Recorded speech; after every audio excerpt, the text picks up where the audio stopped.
शुरू करने जा रहे हैं रिडेम्पशन ऑफ डिबेंचर। सो आप आपके नोटबुक में हेडिंग दे देंगे redemption of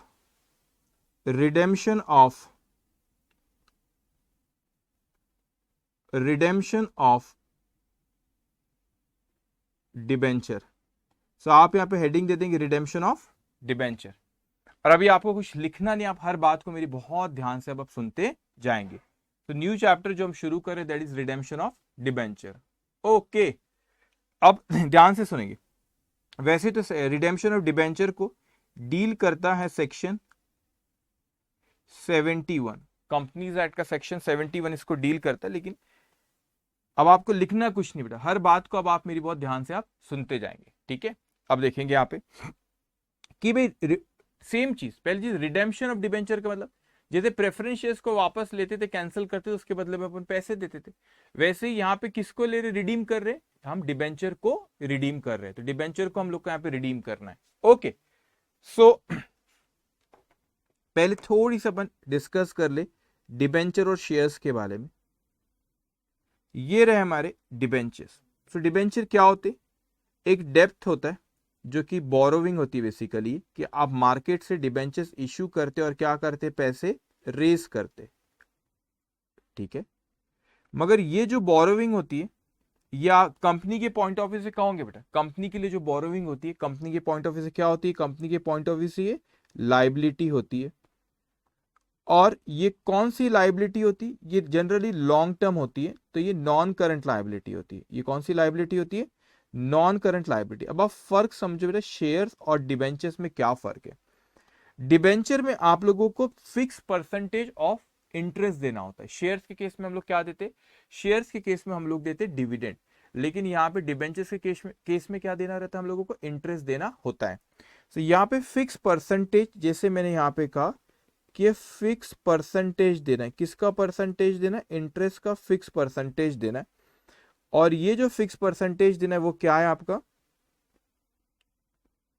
charge against profit. What is charge against profit, charge against profit का मतलब ये होता है, चार्ज अगेंस्ट प्रॉफिट का मतलब ये होता है कि भाई साहब यहां पर आपको इंटरेस्ट देना ही है। शेयर्स के केस में कैसा होता है कि अगर आपको प्रॉफिट होता है तो कंपनी डिविडेंड डिक्लेयर करती है, लेकिन यहां पे it's a charge against profit. So what do mean by charge against profit, कि आपको वो इंटरेस्ट देना ही है, वाला इफ प्रॉफिट हो या ना हो। जैसे आपने सपोज बैंक से कोई लोन लेते तो अपने को इंटरेस्ट देना ही होता ना, वैसे ही डिबेंचर जब मार्केट में इशू करते फंड रेस करने के लिए, तो हमको उसको इंटरेस्ट देना ही होता है। अब यहां पर अगर मैं एक और चीज, यहां पे इन डिबेंचर होल्डर को वोटिंग राइट्स नहीं होते। Debenture holders have no voting right.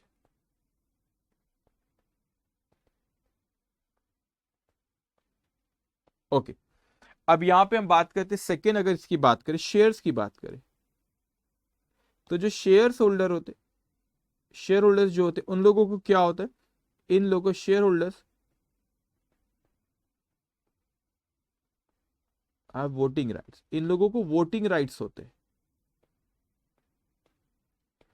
और ये किस में बताया जाता है, ये इक्विटी का एक पार्ट होता है, ये इक्विटी होती है, वो कंपनी के ओनर रहते जो शेयर्स लेते, और ये कैपिटल में बताया जाता है। और आप शेड्यूल 3 पढ़ेंगे अभी आगे, ये एक्चुअल में शेयर होल्डर्स फंड होता है। कौन सा फंड होता है, ये शेयर होल्डर्स फंड। तो ये शेयर होल्डर्स फंड जो बैलेंस शीट में बताया जाता है, बैलेंस शीट में देखेंगे शेड्यूल 3 में। तो बेटा डिबेंचर अभी करे अपन ने, पिछला क्वेश्चन पिछला है ना, अभी जो redemption of preference share chapter में। तो जब आप प्रेफरेंस शेयर्स को रिडीम कर, प्रेफरेंस शेयर आपने देखी कि वहां पे डिबेंचर को जब आप बैलेंस शीट बनाते हैं तो डिबेंचर आपका नॉन करंट लाइबिलिटी होता है। उसी तरह शेयर्स कहां बताते हैं अपन, शेयर होल्डर्स फंड में बताते, और इसके बदले में क्या देते हैं अपन, डिविडेंड देते। इसके बदले में क्या, इसके बदले में आई मीन टू से इन लोगों शेयर होल्डर्स को क्या देते हैं, डिविडेंड। और वो जो डिविडेंड होता है बेसिकली बच्चों, वो होता है अप्रोप्रिएशन ऑफ प्रॉफिट। वो होता है अप्रोप्रिएशन ऑफ प्रॉफिट। क्या होता है, अप्रोप्रिएशन ऑफ प्रॉफिट होता है। ये क्या होता है, अप्रोप्रिएशन ऑफ प्रॉफिट। तो ध्यान से बेटा, तो क्या फर्क है दोनों में, डिबेंचर और शेयर्स के? डिबेंचर के केस में आपको फिक्स परसेंटेज इंटरेस्ट का देना ही होता है। सो यहाँ पे इसमें अपने को this is appropriation of profit, ठीक है। तो जो अप्रोप्रिएशन वाला पार्ट रहता है, अगर मैं प्रॉफिट को यहाँ पे समझाने के लिए सिर्फ लिख रहा हूं बेटा, कि जो कंपनी का प्रॉफिट होता है, तो इस प्रॉफिट में से आपका ये जो जाता है कुछ हिस्सा, ये जो जाता है ना ये इंटरेस्ट है, और जो बचा हुआ है उसमें से कुछ टैक्स देते आप, फिर आप उसमें फिर क्या देते डिविडेंड, और जो बच जाता है what we call it retained earning, जो बच जाता है उसे हम कहते हैं रिटेन्ड अर्निंग। मतलब जो आपका जो एक तो आपने इंटरेस्ट दे दी, ये तो चार्ज अगेंस्ट प्रॉफिट है बेटा, लेकिन आप यहाँ पे क्या करते हो, जो उसके बाद जो यहाँ पे बच जा रहा है उसमें से आप फिर टैक्स पे करते हो, कंपनी का प्रॉफिट होता है, उसके बाद कुछ शेयर होल्डर्स को डिविडेंड देते हो, और उसके बाद भी जो रह जाता है वो क्या रहता है बेटा आप लोगों का रिटेन्ड अर्निंग। सो डिबेंचर एक्चुअल में हम लोगों को डील कौन करता है, सेक्शन 71। अब इसको अच्छे से समझते। तो कंपनी को फंड की जरूरत थी, कंपनी को फंड की जरूरत थी, तो उस कंपनी ने क्या करी मार्केट में, उस कंपनी ने क्या करी, उस कंपनी को फंड की जरूरत थी तो मार्केट में उन्होंने डिबेंचर्स इशू करे ताकि वो पैसा रेस कर सके।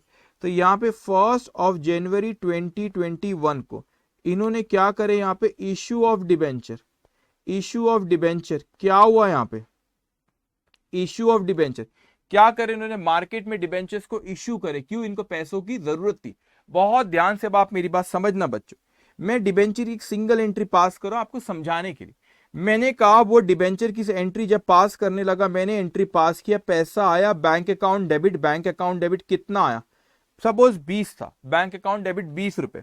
टू, अभी ध्यान से अभी लिखेंगे कुछ भी नहीं, मेरी बात सुनेंगे। टू, मैंने कहा डिबेंचर इशू करा, तो यहाँ पे मैंने एंट्री पास किया टू डिबेंचर अकाउंट, तो 20 रुपए का डिबेंचर था, तो हमारे पास पैसा आया 20 रुपए, और हमारी यहाँ पे नॉन करंट लाइबिलिटी 20 रुपए से क्या हो गई, बढ़ गई। लेकिन एक चीज ख्याल रखना सर, मैंने कहा नहीं नहीं नहीं नहीं सर, जब हम डिबेंचर इशू करते तो उस वक्त तय होता है कि जब डिबेंचर को हम रिडीम करेंगे, जिस डिबेंचर को हम इशू करें, और ये तय होता है कि जब डिबेंचर को रिडीम करेंगे तो किस कीमत पे करेंगे, और जनरली वो फेस वैल्यू से ऊपर पे रिडीम करते हैं क्योंकि इसको अट्रैक्टिव बना सके, मार्केट में लोग डिबेंचर खरीदे।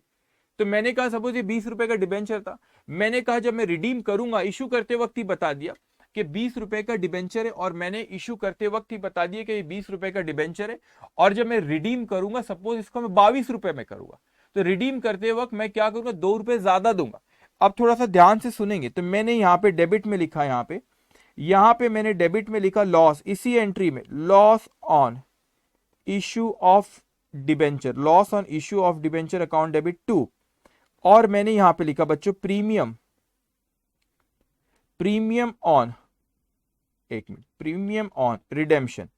सो मैंने कहा premium on redemption of debenture account कितना, 2।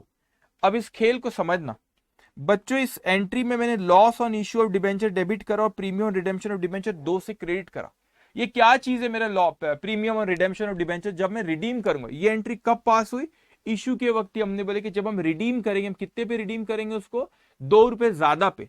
तो भाई यहाँ पे ऐसा होता है कि आप ये फंड आपने मार्केट से रेस करो और फंड को आप यहाँ पे यूटिलाइज कर रहे हो, उसका इंटरेस्ट भी पीएल में जा रहा है, तो वो कहता है आपको कि loss on issue of debenture जो है, loss on issue of debenture आपने जो यहाँ पे एंट्री पास करे, loss on issue of debenture के डेबिट, प्रीमियम और रिडेम्पशन ऑफ डिबेंचर को क्रेडिट। तो यहाँ पे लॉस ऑन इश्यू ऑफ ये जो है आपका डिबेंचर, तो इसको कहता है कि राइट ऑफ कर दो जितनी भी इसकी लाइफ होगी। सपोज ये डिबेंचर की लाइफ मैंने कहा 5 साल है, तो इसको राइट ऑफ कर दो, ये आपने फाउंडेशन में भी पढ़े होंगे। तो क्या करे इसको, वहां पे discount on issue of debenture जो होता था वैसे ही मैं कुछ अभी बोलूंगा, अभी पहले सुनो।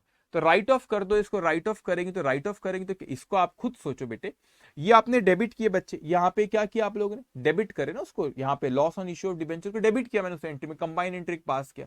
तो जो loss on issue of debenture के डेबिट किया उसको राइट ऑफ करना है, उसको मेरे को कैंसिल करना पड़ेगा फ्यूचर में, उसकी जो लाइफ है उसमें, तो उसका डेबिट बैलेंस है, loss on issue of debenture का डेबिट बैलेंस है, उसको कैंसिल करने के लिए क्या करना पड़ेगा, क्रेडिट करना पड़ेगा।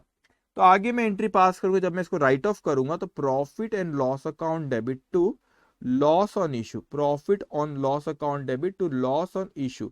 सो मैंने कहा profit on loss account debit to loss on issue of debenture. तो इसकी जितनी भी लाइफ है, सपोज यार 2 रुपए लिखा, सपोज मैंने कहा कि 2 साल लाइफ है, तो 2 साल में 1-1 रुपए करके उसको राइट ऑफ कर दूंगा, ठीक है। अब मैंने कहा कि नहीं सर, लेकिन ये प्रीमियम और रिडेम्पशन ऑफ डिबेंचर आपने अकाउंट क्रिएट करे, इसको क्या करेंगे, ये बच्चों आपके लाइबिलिटी साइड में रिफ्लेक्ट होंगी। ये कहां पे रिफ्लेक्ट होंगी, लाइबिलिटी साइड में रिफ्लेक्ट होंगी। तब आप खुद सोचिए कि मैंने कहा कि सर यहाँ पे loss on issue of debenture को डेबिट किया और क्रेडिट किया premium on redemption of debenture को, वो किस अमाउंट से, जो प्रीमियम आपको रिडेम्पशन के वक्त देना है। आपने पहले ही उसको लिख लिए और loss on issue of debenture account उसकी जितनी लाइफ है डिबेंचर की उसमें क्या हो जाएगा बच्चे, राइट ऑफ हो जाएगा, ये राइट ऑफ हो जाएगा वहां पे। लेकिन यहां पे क्या होगा, प्रीमियम और redemption of debenture credit balance आएगा। तो जब आप रिडीम करोगे, तो जब आप एंट्री पास करोगे प्रीमियम और रिडेम्पशन ऑफ डिबेंचर, तो प्रीमियम और रिडेम्पशन ऑफ डिबेंचर पहले ही आपने लाइबिलिटी साइड में यहाँ पे क्रिएट करके रखे, लाइबिलिटी साइड में रिफ्लेक्ट हो रहा है। तो जब ये रिडीम होगा, तो जब प्रीमियम और रिडेम्पशन ऑफ डिबेंचर डेबिट होगा, तो वहां पे क्या हो जाएगा, कैंसिल। और ये जो आपका बच्चे, ये जो आपका यहाँ पे लॉस ऑन इशू, ये जो आपको दिख रहा है ना, लॉस ऑन इशू जो आपको दिख रहा है यहाँ पे, तो ये क्या चीज है, लॉस ऑन इशू क्या है आपका, तो ये आपका डिस्काउंट, ये लॉस ऑन इशू में बहुत सारी चीजें आती है, discount on issue of debenture वो भी इसी का पार्ट है, मतलब उसी में आता है। यहाँ पे प्लस प्रीमियम ऑन रिडेम्पशन, जो अपन अभी जो 2 रुपए लिखो प्रीमियम ऑन रिडेम्पशन के, premium on redemption of debenture जो होते हैं ना, वो भी आपका वो लॉस ऑन इशू में डेबिट यहाँ पे करते।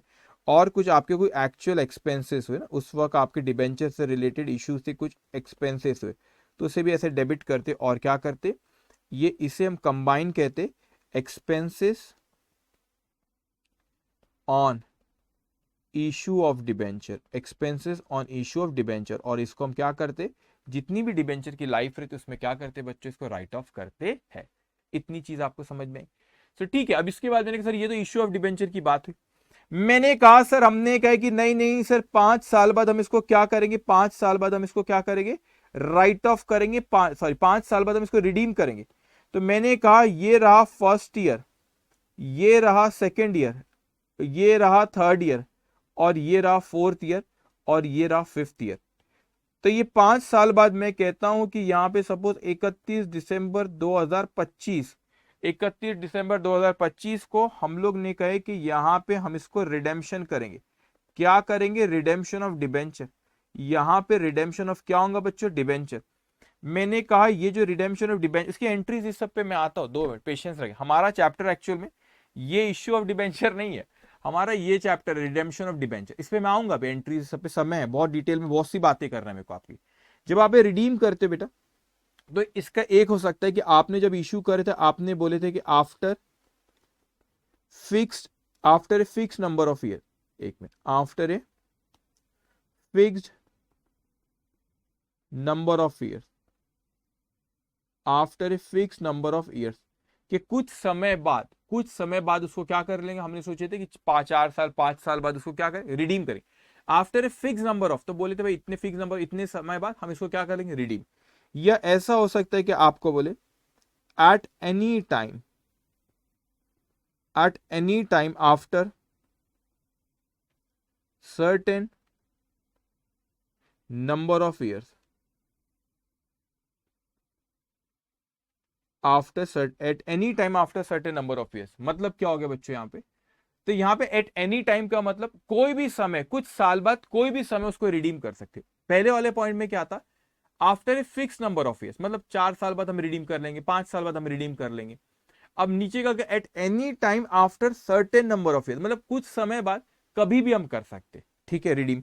उसके बाद ऑन गिविंग, या ऐसा हो सकता है on giving a specified notice, मतलब हम आपको पहले नोटिस देंगे कि भाई हम अब कुछ दिनों में हम लोग रिडीम करने वाले, वैसा भी हो सकता है redeem.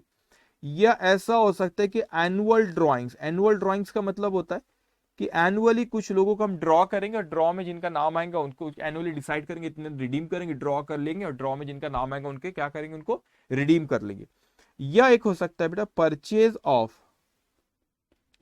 Of own debenture, purchase of own debenture, purchase of own debenture, ठीक है।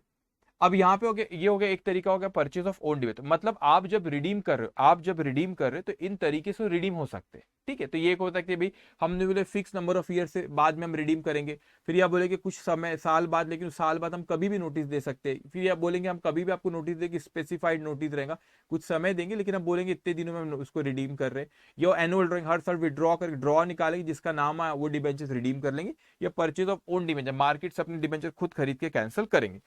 सो अब यहां पर कंपनीज एक्ट में सबसे इंपॉर्टेंट जो आपका एक पार्ट आता है बेटा, वो होता है आपका डिबेंचर।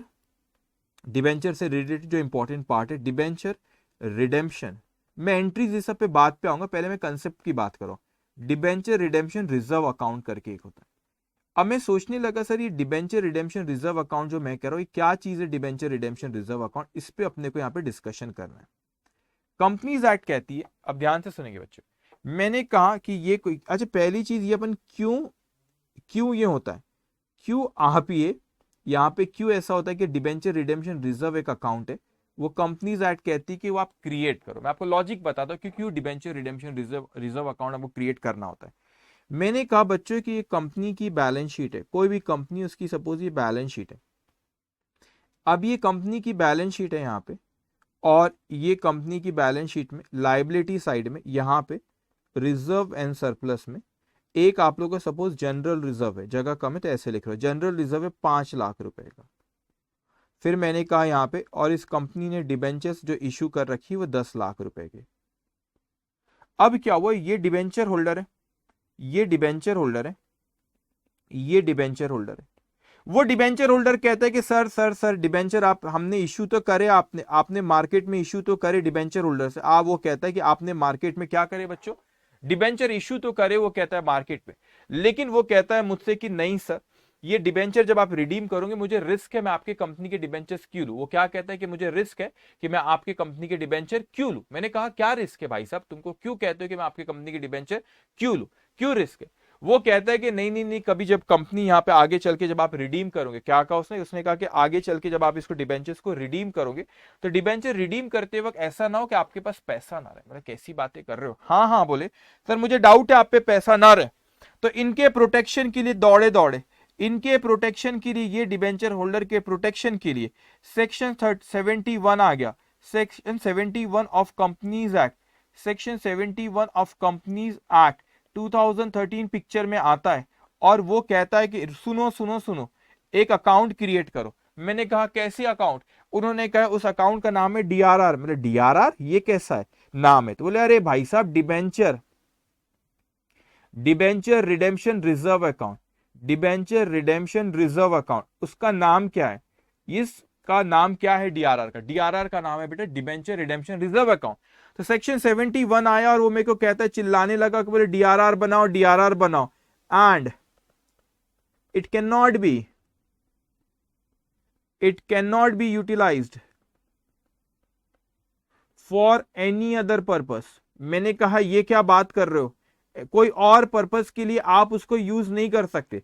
मतलब आपने डीआरआर बना दिए वो वैसा का वैसा ही है। अच्छा मैंने कहा कहां से क्रिएट करते भाई ये डीआरआर, कोई कहां से इसकी कोई एंट्री वेंट्री होंगी ना, डीआरआर डीआरआर चिल्ला रहे हो आप, ये रिजर्व चिल्ला रहे हो कि रिजर्व क्रिएट करो रिजर्व क्रिएट करो, तो कहां से ये डीआरआर क्रिएट होता है जरा बताओ तो मेरे को। तो वो कहता है कि सर ये फ्री रिजर्व से होता है। अच्छा ये फ्री रिजर्व से होता है। मैंने कहा कुछ एग्जाम्पल बताओ फ्री रिजर्व्स के, तो वो एग्जाम्पल्स वहां पे लिखता है जैसे कि जनरल रिजर्व, जैसे कि general reserve, profit and loss account का जो बैलेंस है आपका, प्रॉफिट एंड लॉस अकाउंट का जो बैलेंस है वहां से होता है। मैंने कहा एंट्री क्या पास करते हो, बोले सर एंट्री क्या सिखाना है इसकी, वो तो आप रिजर्व को डेबिट करो, मतलब एक आप फ्री रिजर्व को डेबिट कर रहे। तो मैंने कहा जनरल रिजर्व अकाउंट डेबिट या प्रॉफिट एंड लॉस अकाउंट का जो बैलेंस है वो डेबिट टू डीआरआर अकाउंट। अरे ये क्या बात हुई सर, ये क्या बात हुई, आपने एक रिजर्व को कम कर दिए, आपने क्या करे बच्चों, आपने एक रिजर्व को कम करे, और ये क्या कर दिया मैंने, आपने ओके आपने बच्चों एक रिजर्व को कम करे, एक रिजर्व को कम करे और एक रिजर्व को बढ़ा दिए। इसका मतलब यहां पे बच्चों ये रिजर्व को आपने डिक्रीज करे, इसके क्रेडिट बैलेंस होते, तो एक फ्री रिजर्व को आपने डिक्रीज करे और एक नया रिजर्व बना दिए वो इंक्रीज हो गया।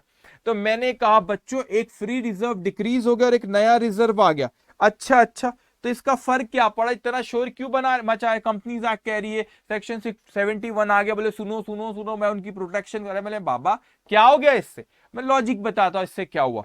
मैंने कहा बच्चों ये जनरल रिजर्व, यहां पे जो जनरल रिजर्व था बेटे इसमें से 1 लाख रुपए माइनस हो जाएगा, है ना।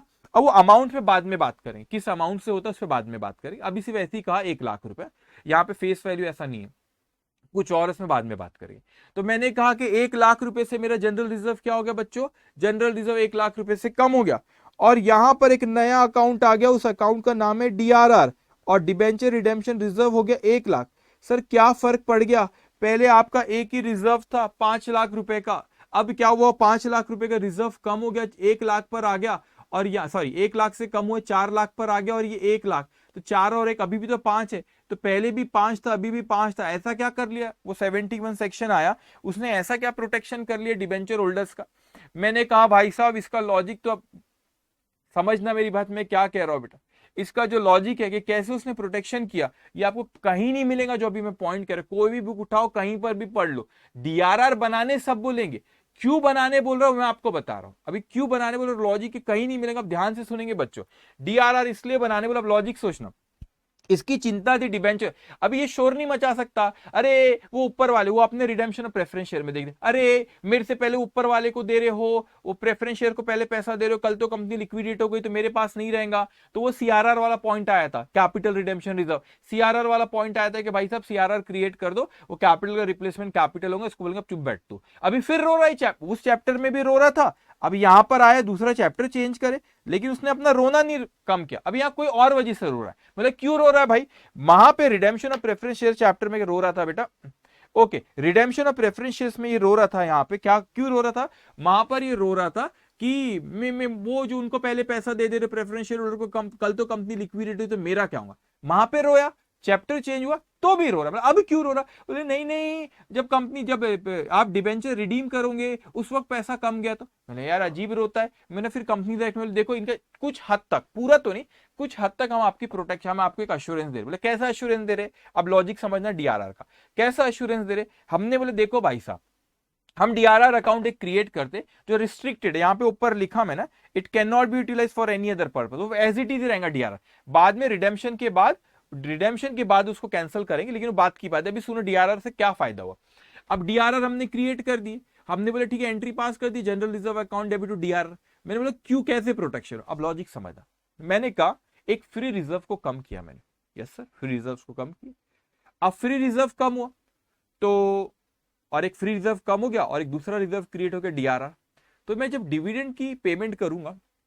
तो मुझे रिजर्व्स को यूटिलाइज करना रहता है, तो वो पहले मेरा 5 लाख रुपए जनरल रिजर्व में, तो मैं डिविडेंड वहां से फ्री वो रिजर्व को यूटिलाइज कर सकता था 5 लाख, अब मैंने कहा कि यहां पर अब मैं 5 लाख कर ही नहीं सकता, क्योंकि मेरे पास जनरल रिजर्व में 5 लाख नहीं रखा हुआ है, उसमें 4 लाख पर आ गया, तो मैंने डिविडेंड के आउटफ्लो को रोका इनडायरेक्टली, कैसे रोके डिविडेंड के आउटफ्लो को, वो जनरल मेरे को रिजर्व यूटिलाइज करना पड़ता है डिविडेंड के लिए, तो रिजर्व में वहां पे 5 लाख के बदले में 4 लाख आ गए बच्चे, तो मैंने वो 4 लाख ही यूटिलाइज कर सकता है डिविडेंड के लिए, तो मैंने आउटफ्लो फंड के आउटफ्लो को थोड़ा सा रिस्ट्रिक्ट किया, रोका, तो रिस्ट्रिक्ट किया तो डिबेंचर होल्डर को पेमेंट के लिए हमारे पास फंड थोड़ा सा अवेलेबल वैसे रहेगा, एक तरह का उनको एश्योरेंस है ये रहेगा, तो यहाँ पे इसलिए डीआरआर की डिबेंचर रिडेम्पशन रिजर्व वो आउटफ्लो को रोक रहा है, आपके पैसे के फंड को जाने को कंपनी के बाहर जाने से रोक रहा है, क्योंकि रिजर्व को आपने कम किया तो डिविडेंड के लिए यूटिलाइजेशन कम हुआ, यूटिलाइजेशन कम हुआ आपका, तो आपके फंड कंपनी में रखा हुआ, फंड कंपनी में रखा हो तो डिबेंचर होल्डर को एक अश्योरेंस है कि हम आपको पैसे देंगे,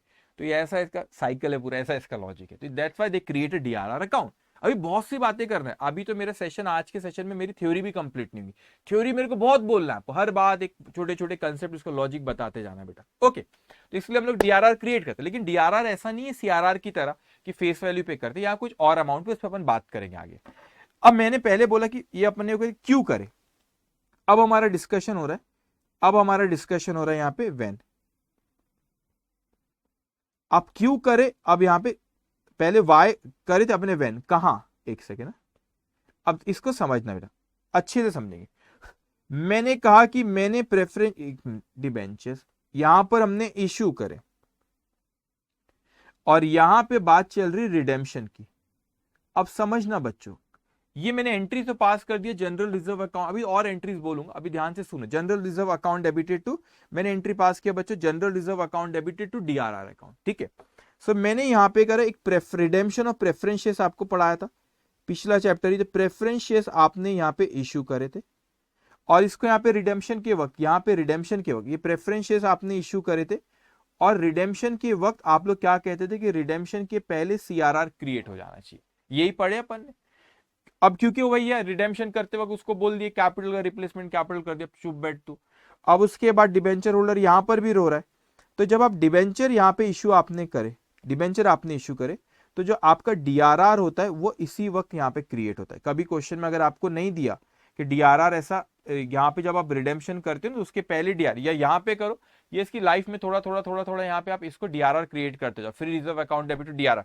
कंपनी के फंड को रोको। देखो यहाँ पे इंटेंशन समझना बेटा, ये बातें बोल रहे हैं लिखी नहीं रहेंगी कहीं, ये बातें कहती है क्यों ऐसा होगा डीआरआर, क्योंकि यहाँ पे मेरे को क्या पर्पस है, मेरा आउटफ्लो को रोकना। पर्पस क्या था, आउटफ्लो को रोकना, फंड के आउटफ्लो को रोकना।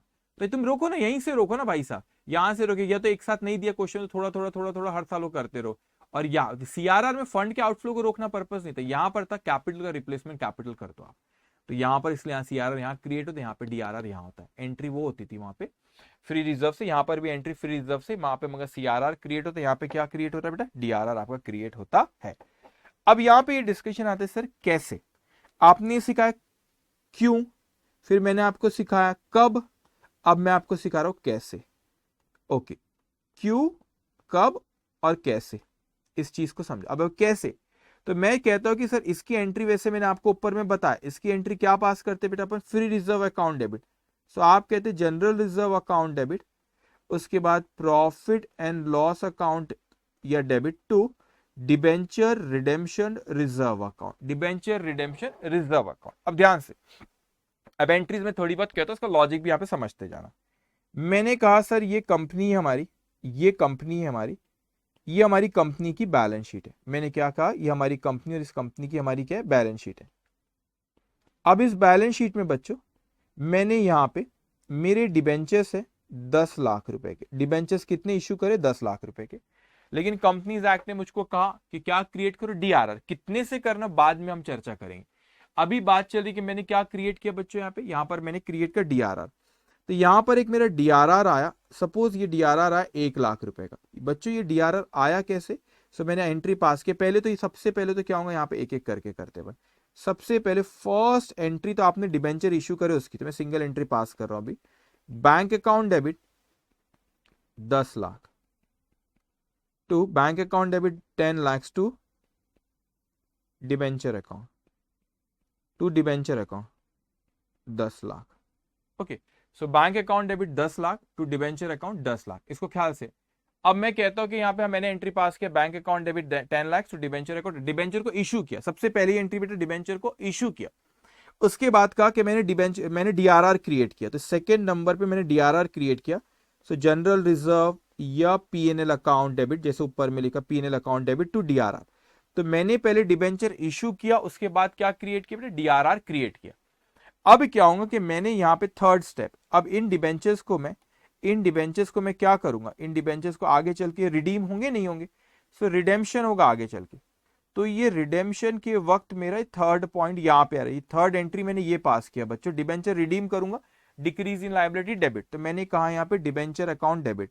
अब डिबेंचर अकाउंट डेबिट 10 लाख, पैसे मेरे टू डिबेंचर होल्डर ये सब करेंगे, मगर अभी पैसे गए, एक सिंगल एंट्री पास करो टू बैंक अकाउंट 10 लाख।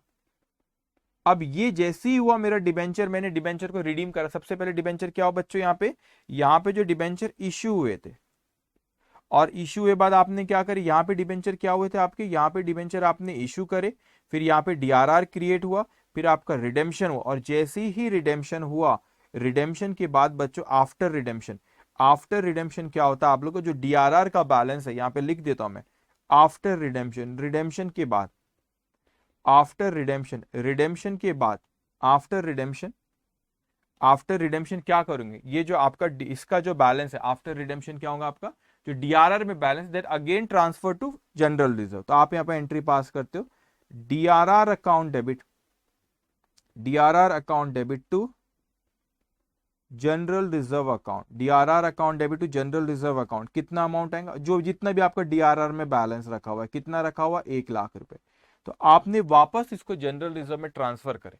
तो फायदा क्या हुआ सर, आपने पहले यहाँ पे इसी एंट्री को रिवर्स करे, यही एंट्री का रिवर्सल है यहाँ पे। तो फायदा क्या हुआ, फायदा ये हुआ बेटा कि मैंने जब डिबेंचर इशू करा तो डीआरआर अकाउंट क्रिएट, तो मेरे फ्री रिजर्व्स कम हुए।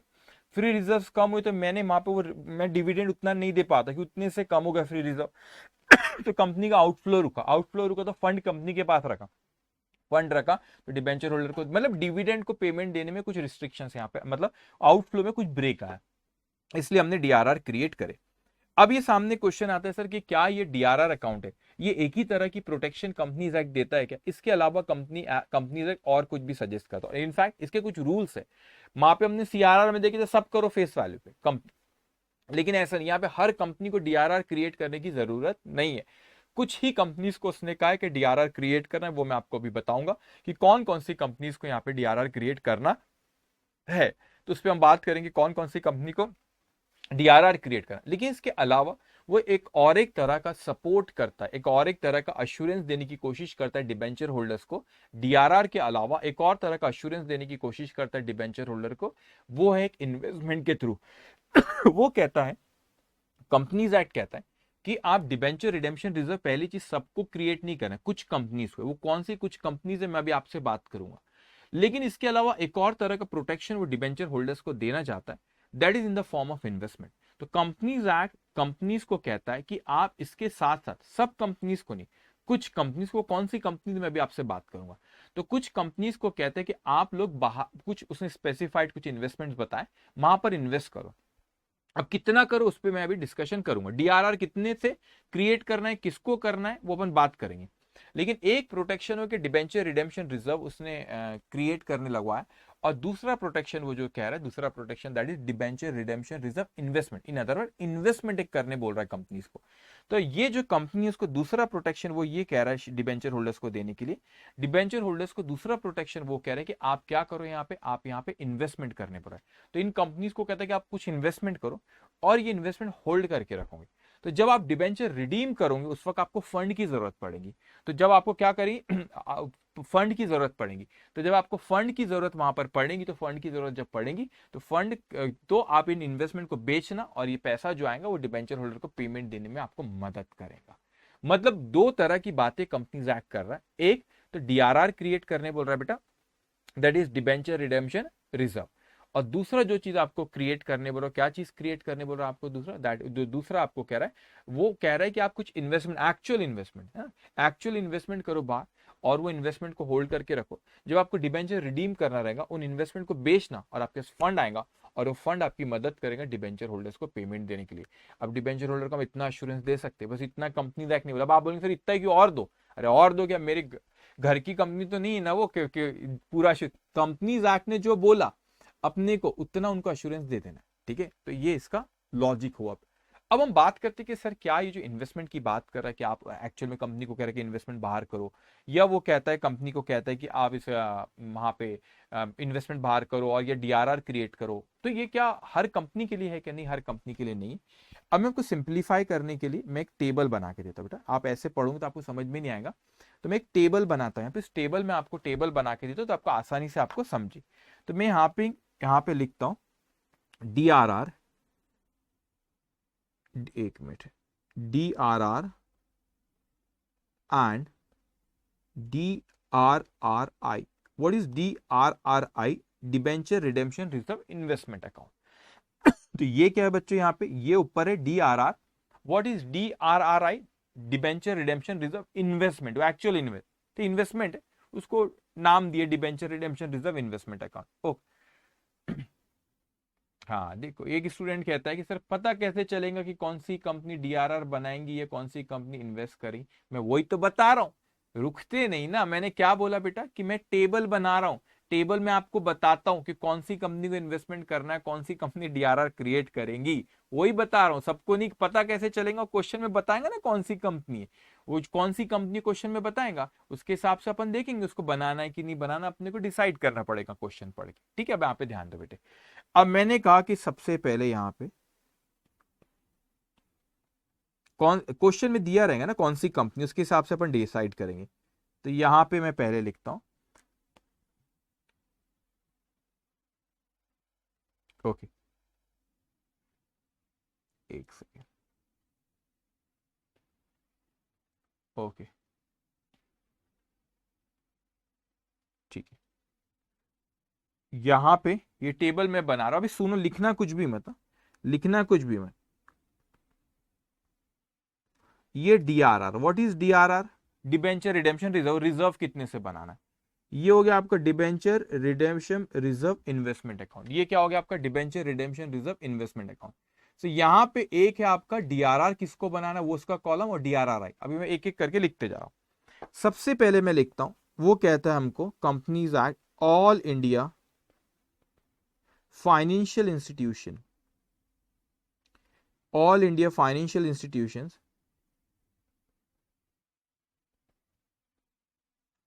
इसे कहते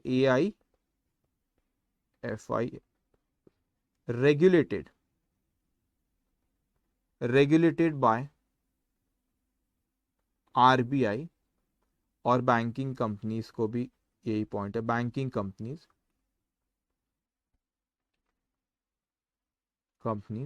for both public as well as privately placed debenture.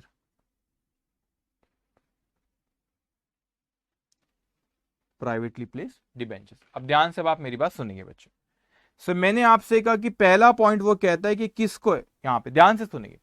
तो मैंने कहा वो कहता है कि आपको कंपनीज एक्ट कहता है कि वो ऑल इंडिया फाइनेंशियल इंस्टीट्यूशन जिनको रेगुलेट कौन करता है, आरबीआई और बैंकिंग कंपनी, फिर चाहे वो डिबेंचर उन्हें प्राइवेटली प्लेस्ड है कि पब्लिक प्लेस्ड है। So all India financial institution की बच्चों अगर अपन बात करें तो मैं कुछ एग्जांपल देता हूं आप लोगों को। ऑल इंडिया फाइनेंशियल इंस्टीट्यूशन में आपका एक होता है जैसे export import bank of India, Exim bank बोलते हैं, वो ऑल इंडिया फाइनेंशियल इंस्टीट्यूशन में आता है आपका। फिर नाबार्ड आ रहा है आपका। तो इन लोगों की बात कर रहा है। तो एग्जाम्पल्स कुछ मैं लिख दूं यहां पे, एग्जाम्पल्स कुछ लिख दूं मैं, एग्जाम्पल्स जैसे कि आपका एक्सिम बैंक। ये एक्सिम बैंक क्या है, आप लोगों को इंपोर्ट एक्सपोर्ट इंपोर्ट बैंक है, पता होगा आपको। नाबार्ड बैंक है, तो ये आते हैं, ऐसे इतना डिटेल में नहीं है आपको, लेकिन समझाने के लिए मैंने वहां पे लिख दिया। तो इन लोगों को कंपनीज एक्ट कहती है no no, no DRR, no DRRI, no DRR, no DRRI. फिर चाहे वो पब्लिक हो, फिर चाहे प्राइवेटली प्लेस डिबेंचर हो, कंपनीज एक्ट कहता है कोई फर्क है। एक मिनट भाई, इसको ना, इससे मेरे को बहुत डर लगता है।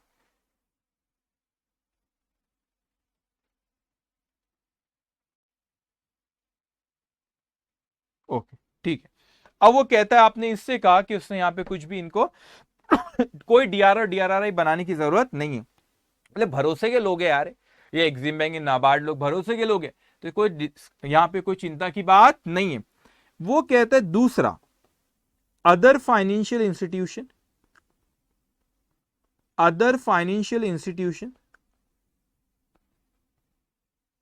With in the meaning, within the meaning of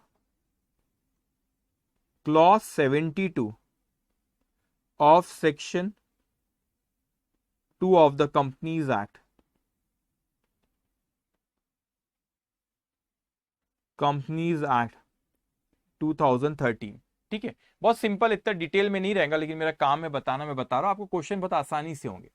अब मैंने कहा यहां पे कि सर वो कहता है कि वो फाइनेंशियल इंस्टीट्यूशन जो किस में आ रहे हैं आपके वो फाइनेंशियल इंस्टीट्यूशन जो section 2 clause 72 of companies act में स्पेसिफाई है। तो कौन से फाइनेंशियल इंस्टीट्यूशन है, पब्लिक फाइनेंशियल इंस्टीट्यूशन वहां पे बताएं। लाइफ इंश्योरेंस कॉर्पोरेशन वहां पे आता है, एग्जांपल लाइफ इंश्योरेंस कॉर्पोरेशन, वो वहां पे कवर होता है। तो इन लोगों को भी यहाँ पे डीआरआर या डीआरआरआई बनाने की जरूरत नहीं है। तो उसने कहा ना ना, no DRR no डीआरआरआई।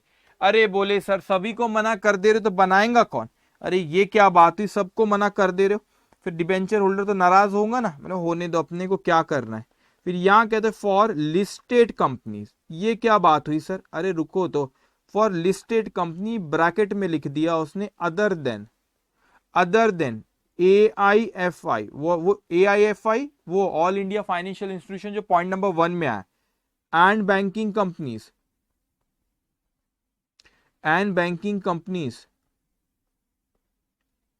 As specified in serial number 1 above. मतलब क्या हुआ सर, बड़े अच्छे से समझना बेटे। उसने कहा कि ऊपर में जो यहां पे आपने देखे पॉइंट नंबर 1 में, जो यहां पे पहली चीज आपको पॉइंट नंबर 3 किसकी बात कर रहा है, पॉइंट नंबर 3, ये क्या हो गया, ऐसे कौन ड्रॉ करता है, एक मिनट रुको। ठीक है, सुनो मेरी बात।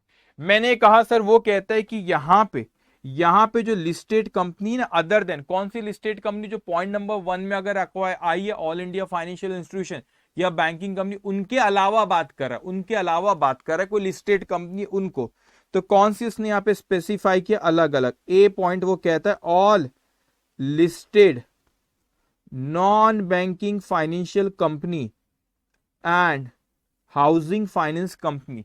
एग्जाम्पल दो नॉन बैंकिंग फाइनेंशियल कंपनीज के, बजाज फाइनेंस बेटा, ठीक है, बजाज फाइनेंस हो गया आपका। और हाउसिंग फाइनेंस कंपनी की अगर मैं बात करूं तो बहुत सारी LIC housing finance, PNB housing finance limited, ऐसी बहुत सारी हाउसिंग फाइनेंस कंपनी। तो वो कहता है बच्चों कोई भी लिस्टेड कंपनी अदर देन कौन सी ना, पॉइंट नंबर ए में जो AIFI और कौन था भाई साहब, वो बैंकिंग कंपनी, उसके अलावा। तो ये कहता है कि मगर उसने दो कैटेगरी में लिस्टेड कंपनी को बांटा, एक NBFC HFC और अदर लिस्टेड कंपनी। अब क्यों बांटा, वो बांटना क्यों, अब उसने बांटा तो मैं कह रहा हूं, लेकिन कोई फर्क नहीं पड़ता, दोनों के रूल्स एक ही है। मतलब अगर कोई listed non banking financial company HFC रहे या अदर लिस्टेड कंपनी रहे, दोनों को कहा नो DRR। अरे सर सबको, हाँ सबको, मगर इसमें यहां पे कहा 15% of the value of debenture, जो आपने डिबेंचर इशू करे हो उसके 15% आपको इन्वेस्टमेंट करना है, 15% आपको इन्वेस्टमेंट करना है। उसी तरह यहां पर भी बोला 15% of the value of debenture, जो आपने डिबेंचर इशू करे उसका 15% क्या करना है, इन्वेस्टमेंट करना है। ये कौन सी लिस्टेड कंपनी है, जो NBFC है, ओके NBFC है, और कौन सी, अदर लिस्टेड कंपनी। तो NBFC और HFC को भी 15% है बच्चों, और अदर लिस्टेड कंपनी को भी 15%, DRR नहीं।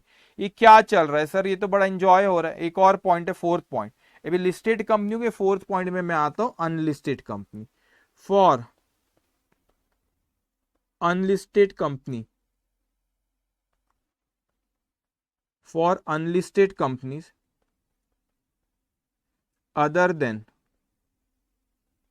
AIFI एंड बैंकिंग कंपनी,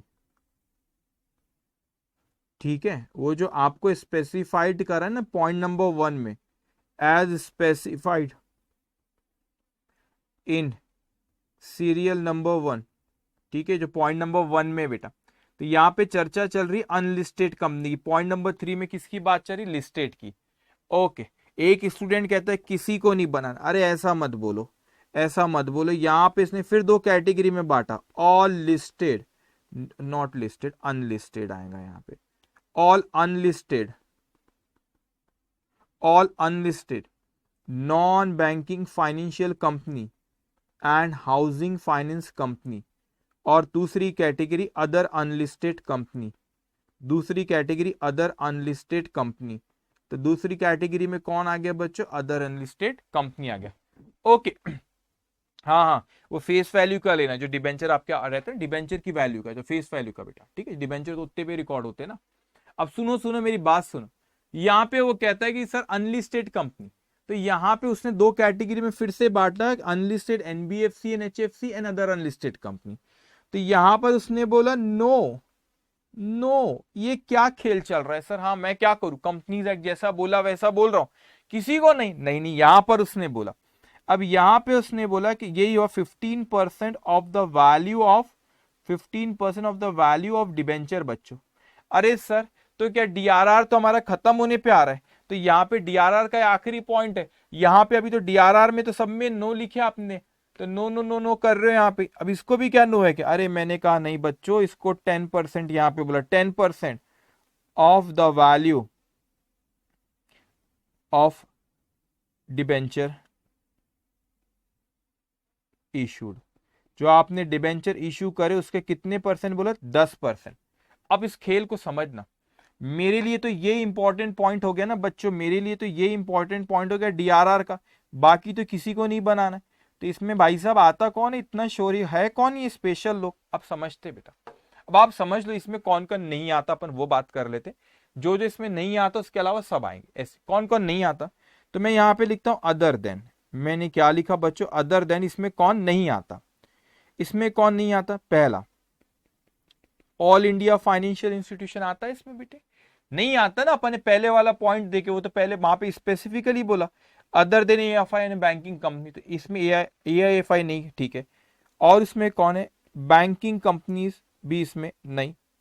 तीसरा बेटा ये NBFC और HFC रहे, फिर लिस्टेड रहे अनलिस्टेड रहे, नो है दोनों केस में।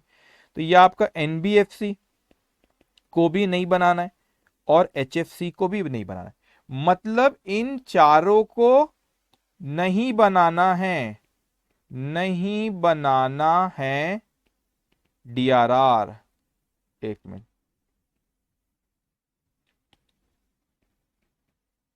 नहीं करना इनको क्रिएट, क्या नहीं करना है बेटा इनको, DRR नहीं, क्या लिखा मैंने, नहीं क्रिएट है DRR, अरे क्या लिखते हो,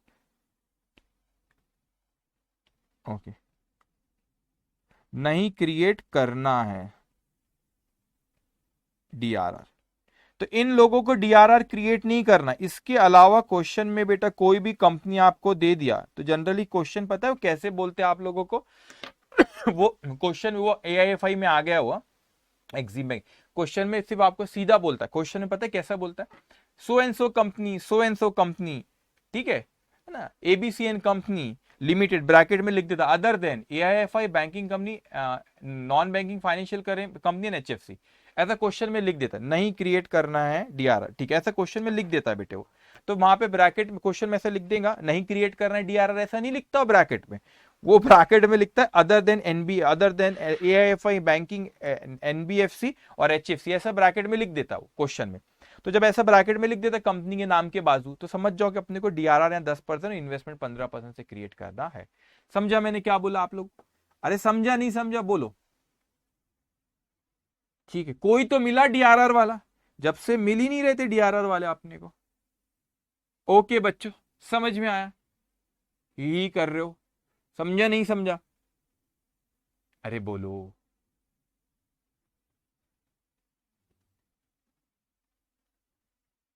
यस सर। तो ये टेबल आपने लिखना मत, ये अभी क्या, आप अगर इसको मॉड्यूल उठा के पढ़ोगे ना तो समझ में नहीं आएगा, उसने बहुत लंबी चौड़ी बातें ऐसे पैरा पैरा बना के लिखी, उन्होंने बीच बीच में दे दिए वो परसेंटेज नो नो, तो बच्चा तो कंफ्यूज हो जाएगा। फिर वो पढ़ा मैंने और उस पढ़ के फिर ऐसा आप लोग के लिए ऐसा टेबल बनाया कि मेरे को आसानी से समझ में आ जाए। समझ में आया क्या कहा मैंने आपको, ठीक है। अब इसके बाद नेक्स्ट पार्ट जो मैंने आपसे कहना चाहता हूं बेटा, वो है आपकी जर्नल एंट्रीज। वो क्या है इसकी जर्नल एंट्रीज, तो जर्नल एंट्रीज में यहां पे लिख देता हूं रेफर, अरे क्या रेफर, बताता हूं क्या रेफर, रेफर एक सेकेंड, ये जर्नल रेफर पेज नंबर कौन सा, 221, रेफर पेज नंबर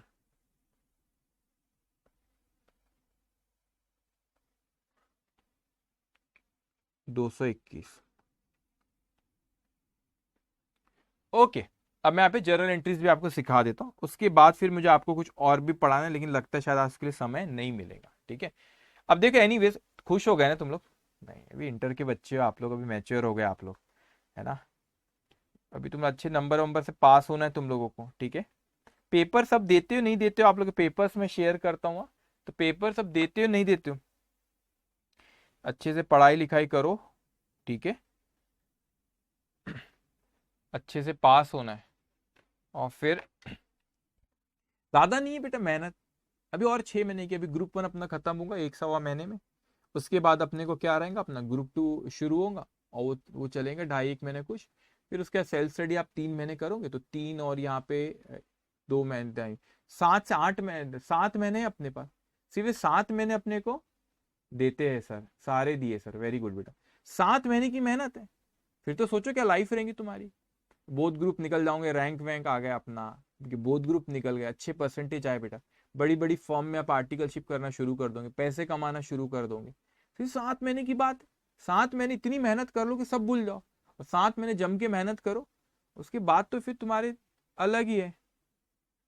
ओके, फिर उसके बाद तो ऐश है बेटा, ऐश मतलब फिर अपने को फिर क्या, फिर आर्टिकलशिप अच्छी जगह से करना, एक्सपीरियंस मिलेगा, ठीक है, बस 7 महीने की मेहनत है, और अभी सब भूल जाना, अभी कोई इधर उधर कोई कभी कोई फ्रेंड ने कॉल किया अपने को, चलता है क्या मूवी आई, बोले तू ही चले जा, बोला मैं पैसे देता हूँ, बोला तू जाके देख कर आ जा, तो अपन ने कितना भी बोले, कोई कितना भी बोले, लो अरे यार चलना यार, बोला नहीं चलना यार, फिर अटेम्प्ट के बाद पूरा सब चलना चलना ही हो जाता है फिर वो, तो इसलिए किसी ने बोला चल यार चलते मूवी देखने, बोला नहीं भाई तू चले जा, तेरे को पैसे लगते तो मैं देता हूँ, बोलना तू जाके देख के आ जा, मैं नहीं आऊंगा।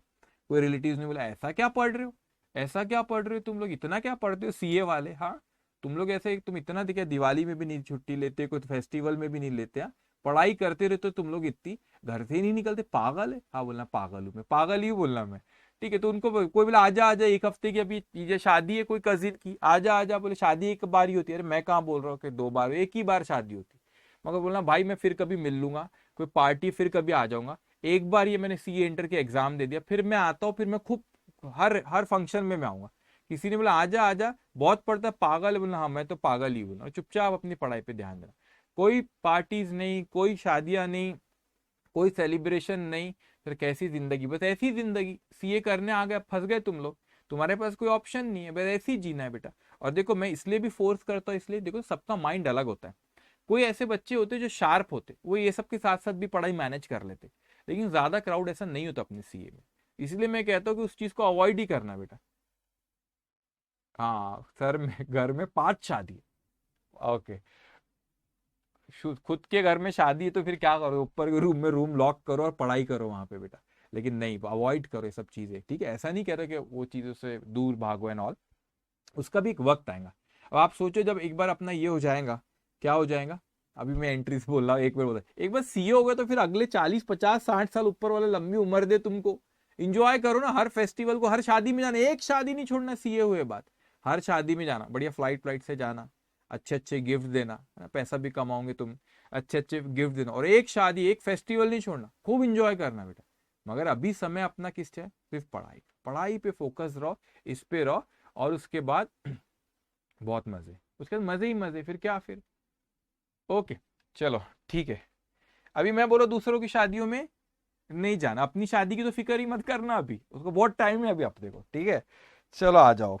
अब यहां पर आते हैं अपन अलॉटमेंट, अभी ना इसकी एंट्रीज में आपको थोड़ा सा कह देता हूं, सिंपल है वैसे बेटा, आफ्टर अलॉटमेंट ऑफ डिबेंचर, अब आपने डिबेंचर अलॉट करे, अब डिबेंचर इश्यू ऑफ डिबेंचर का चैप्टर नहीं है, अगर रिडेम्पशन ऑफ डिबेंचर, लेकिन इश्यू ऑफ डिबेंचर की entry bank account debited to debenture account, ये एंट्री पास होती है, ठीक है। अब आपने डिबेंचर इश्यू कर दी, उसके बाद क्या होगा, अगर वो कंपनी को डीआरआर क्रिएट करना, अगर उस कंपनी को डीआरआर वाली कंपनी है जो अभी बताया, तो एंट्री क्या पास होगी, profit and loss account debit to DRR account, और you general reserve account debit to DRR account, ठीक है। अब अगर उस कंपनी को इन्वेस्टमेंट भी करना है, अभी बात डीआरआर आई, तो उसको डीआरआर आई को मैं नॉर्मल इन्वेस्टमेंट कहता हूं, ठीक है, तो इन्वेस्टमेंट भी करना है, और कंपनीज एक्ट ने बताया कहाँ का इन्वेस्टमेंट करना तो डिटेल में, लेकिन स्पेसिफाइड कुछ गवर्नमेंट है, गवर्नमेंट ने बोली यही तुमको इन्वेस्ट करना है, ठीक है, तो वो investment account debited to bank account, अभी इन्वेस्टमेंट अपनी मर्जी से नहीं कर देंगे, एंट्री बता दो जिसको एप्लीकेबल है, जितने परसेंटेज से बोलो उतने से ही करना है, ठीक है।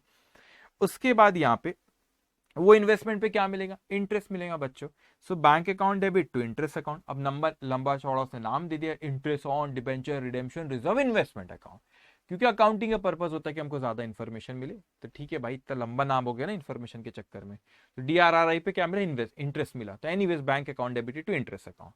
अब उस इंटरेस्ट को अपन कहाँ ट्रांसफर करते, पीएनएल, तो बेटा interest account debited to profit and loss account, किस उसमें कुछ इसमें था रॉकेट साइंस था, ठीक है, जतिन क्यों मुस्कुरा रहा है इतना, ठीक है, टाइम है अभी मैं, ठीक है अभी याद ध्यान दो, ठीक है, तो यहाँ पे हमने एंट्री पास करे, interest account debit to PNL हमने वहां पे ट्रांसफर करे।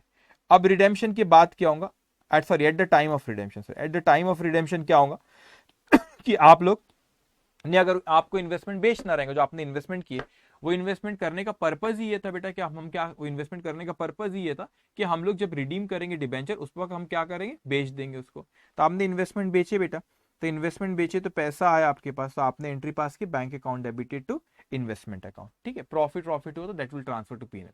अब उसने यहां पर अपने से कहा कि डिबेंचर, अब डिबेंचर रिडीम करे तो ड्यू की एंट्री बेटा, डिक्रीज इन लायबिलिटी डेबिट, तो debenture account debit to debenture holder को देना, वो प्रीमियम में सब रहा तो प्रीमियम ऑन रिडेम्पशन, ठीक है।